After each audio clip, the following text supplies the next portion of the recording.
और लगता है ईरान पर तूफानी हमला करने वाले अमेरिका और इजरायल युद्ध के दलदल में बुरी तरह ये फंसते जा रहे हैं। ऐसा क्यों? दावों के मुताबिक ईरान के परमाणु ठिकानों पर हमला होने के बाद से रूस ने चेतावनी यहां पर दी है कि अब रूस चुप नहीं बैठेगा, खामोश नहीं रहेगा। पुतिन ने तो यहां तक कह दिया है कि ईरान के से लगातार संपर्क में है।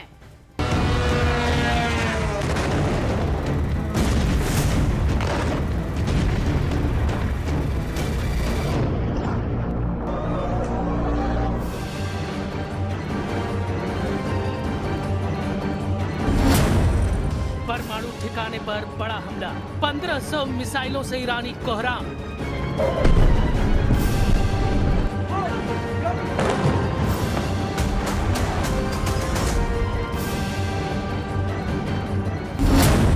तीसरे दिन में ईरान युद्ध अब ऐसे दौर में पहुंच चुका है जहां ईरान अब मरने और मारने पर पूरी तरह से उतारू हो चुका है।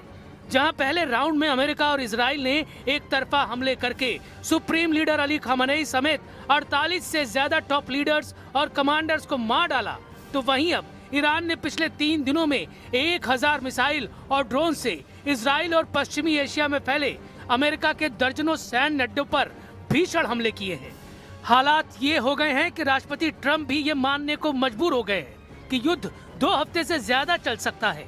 खबर तो यहाँ तक है कि बौखलाए अमेरिका और इजराइल ने ईरान के परमाणु ठिकाने नतांज पर भीषण हमला किया है, जिससे रेडिएशन का खतरा पैदा हो गया। दावा तो यहाँ तक किया गया है कि ईरान ने अपनी खैबर शेकेन और फत्ताह 2 जैसी घातक मिसाइलों से हमले कर दिए हैं।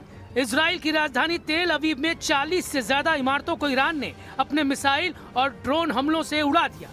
यरूशलेम ने भी ईरान के तूफानी हमलों से भारी तबाही हुई है। अब तक युद्ध में अमेरिका के कई जेट गिर चुके हैं। कुवैत के रक्षा मंत्रालय का यहां तक दावा है कि अमेरिका के कई जेट गिरे हैं। हालांकि कुवैत ने संख्या नहीं बताई है। कुल मिलाकर मिडिल के 8 देश ईरान की बदले की आग में जलने लगे हैं। हम शुरुआत करते हैं अमेरिका और इजराइल के उस तूफानी हमलों से, जिसकी वजह से पश्चिमी एशिया में परमाणु जंग का खतरा पैदा हो गया है।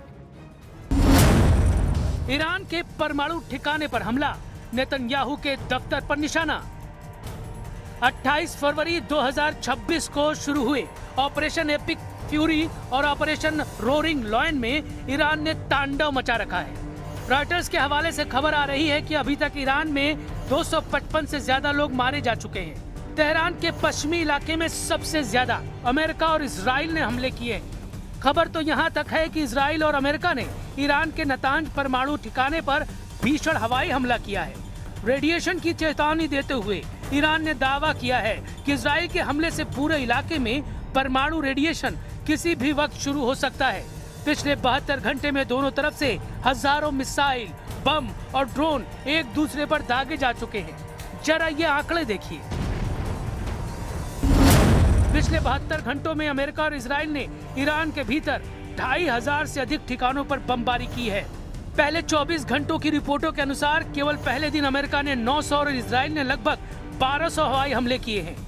ईरान के तेहरान, इस्फहान, कोम, करज और किरमानशाह जैसे प्रमुख शहरों को निशाना बनाया गया है। इजराइल के 200 से अधिक लड़ाकू विमानों, जिसमें F-35 और F-15 ने सैकड़ों टन सटीक हथियार और लगभग 500 से अधिक बड़ी मिसाइलें दागी हैं। अमेरिकी युद्धपोतों और पनडुब्बियों ने 1000 से अधिक टोमाहॉक क्रूज मिसाइलें दागी हैं। अमेरिका ने अपने B-2 स्टील्थ बॉम्बर से 14 GBU-57 बम गिराए।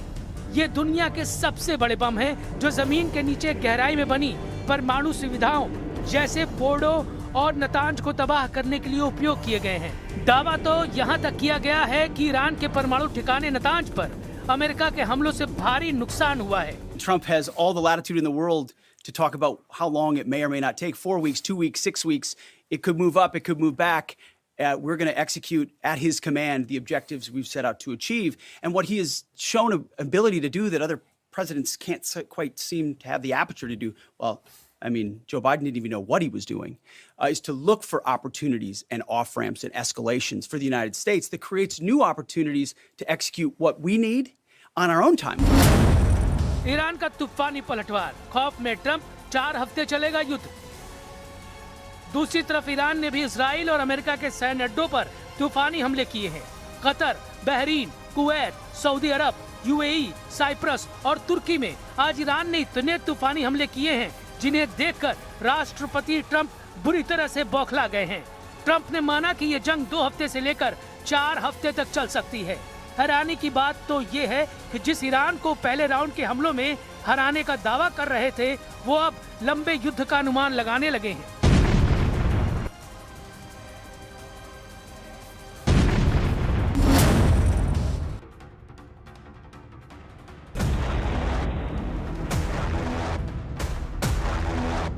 कुवैत में 3 F-15E strike eagle jet America के गिर चुके हैं। दावा किया जा रहा है, ईरान का दावा है कि उसने अमेरिका के जेट मार गिराए हैं, लेकिन कुवैत के रक्षा मंत्रालय और अमेरिकी सेंट्रल कमांड ने आधिकारिक तौर पर स्वीकार किया है कि 3 अमेरिकी F-15E फ्रेंडली फायर में तबाह हुए हैं। हालांकि पायलट सुरक्षित बताए जा रहे हैं। अगर हम हवाई हमलों के हिसाब से ईरानी हमला करने की क्षमता को देखें तो वाकई ईरान ने कोहराम मचा दिया है। ईरान ने इस वक्त 700 किलोमीटर दूर इराक में अमेरिकी अड्डों पर हमले तेज कर दिए हैं। 750 किलोमीटर दूर कुवैत पर ईरान ने ताबड़तोड़ ड्रोन और मिसाइल हमले किए हैं। 1050 किलोमीटर दूर बहरीन के मनामा में ईरान ने अमेरिका के नौसैनिक अड्डे पर हमला किया है। 1150 किलोमीटर दूर कतर पर सबसे भीषण हमला ईरान ने किया है। यहाँ पश्चिमी एशिया में अमेरिका का सबसे बड़ा सैन्य अड्डे को ईरान ने तबाह कर दिया है। 1280 किलोमीटर दूर यूएई में भी ईरान के हमलों से भारी तबाही हुई है।